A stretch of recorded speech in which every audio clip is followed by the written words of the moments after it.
And yes, the world is still 23 degrees sideways.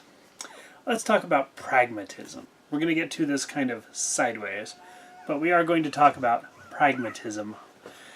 Pragmatism is one of those things that is off because it's such an evolutionary idea. If you're like most people, you tend to think of a pragmatic solution as being somewhere between amoral and immoral. And that's absolutely not true. It's not what pragmatism is about. Pragmatism is sort of like the ultimate expression of the scientific ideal of the evolving hypothesis. And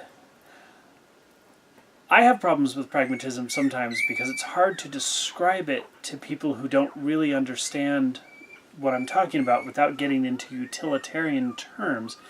And I am really opposed to utilitarianism as a kind of political or human philosophy. We will start addressing pragmatism by doing a quote that has nothing to do with pragmatism from Jordan Peterson in his debate with Zizek. I'm going to turn over here and read it so I don't get it wrong. Almost all ideas are wrong.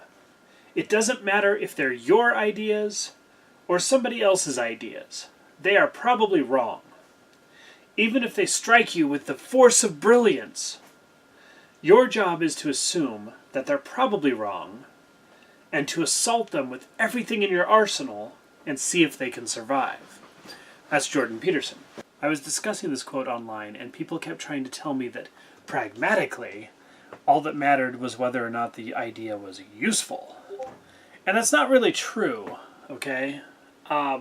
What you need to know is whether the idea is pragmatically advancing or more useful or enlightening or more enlightening if it expands your truth or your performance. And this is a very subtle distinction that we're going to have to talk about a lot.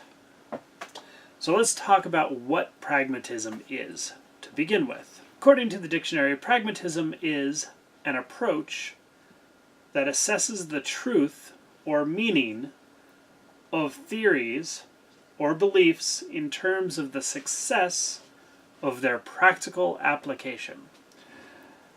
So one of the things that this leaves out is emotions, morality, ethics, pragmatic ethics.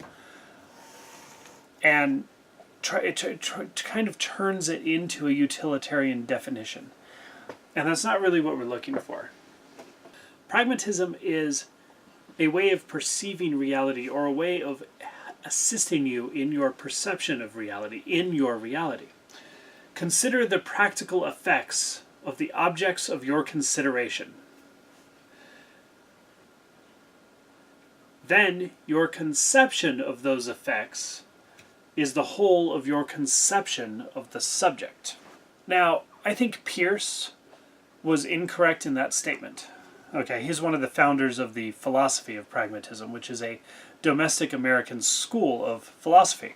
I think that his idea is trying to divorce from emotion or other moral bases of perception and conception. But he is trying to bring into play the idea that the effects of a subject or an object are crucial to how you define the reality, how you perceive them. That's a really big deal. And so from the very beginning, pragmatism isn't about making the most effective choice regardless of morals, or pragmatism is observational. You use your observation of the effects, the workability, sometimes, yes, the usefulness, but the effects, the observations of something, and use that to determine what you think it is, what the reality is. And it's really simple. It's really boringly fifth grade scientific, but it's really critical. So pragmatic ethics is a model of ethics in evolution. The idea of pragmatic ethics is that you look for ethical codes and behaviors that work well ideally work best for everyone, but also on an individual basis work best for the individual, and then you try to iterate and improve those in much the way that a hypothesis is supposed to be expanded, corrected, and reified over time. We've lost a lot of that with science because science has become very religious, and people like to think of science as an absolute fact that is not subject to further examination. Anything. It's science. Okay? It doesn't matter what the topic is. When it comes to human questions, which are always going to involve morals and ethics, it's not going to work that way. You need to evolve your system. Pragmatism is inherently evolutionary in how it approaches reality. So I've said before, and people really dislike this, that emotions form the basis of your reality. It's a little bit of a strong statement. Emotions form a basis of your reality. Okay? It's possible that I could say that your emotions and your perceptions together form your complete and total knowledge of reality. And we'll develop that idea. But I think that I will defend my statement that emotions form a basis of your reality, a very fundamental and core basis. Where pragmatism comes in is that you can look at the effects of emotions and reality, see how they work together, see how it looks, and try to define it as workable or unworkable, beneficial or unbeneficial, enlightening or unenlightening. It's not just utility. It's not just what gives the most profit is pragmatically correct. That's a very bad way to look at it. And it's one of the problems we have in our society right now is that pragmatism is looked at as an amoral construct. And it's not. Pragmatism is development. It's evolutionary. And you should probably take a look at it in that way. The idea is that if you do something and it works, then you have a pragmatic theory or a pragmatic observation or a pragmatic idea of what is happening. And then you strive to increase understanding or performance.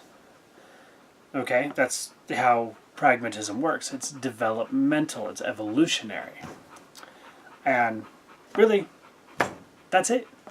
That's pretty much all I have for you right now. This is a very short one, hopefully.